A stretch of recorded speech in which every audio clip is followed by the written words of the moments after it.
गाडीला दादा ऋषिकेश दादा सारे दादा समज दादा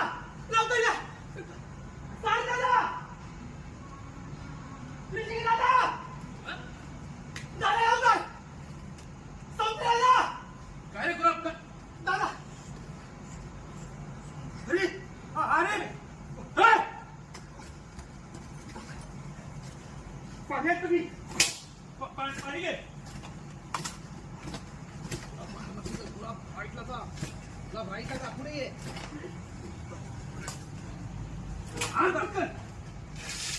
बाजूला बाजूला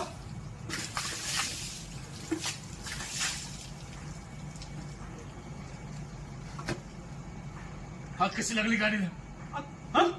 कोणतं तुमच्या गाडीला आग लावत होता मी ओरडलो तसं तो पळून गेला दादा कुठे गेला इथं इथं किती गेलाय हे! अरे कोण होता तो काय नाही पाहिलं कोण नाही दिसलं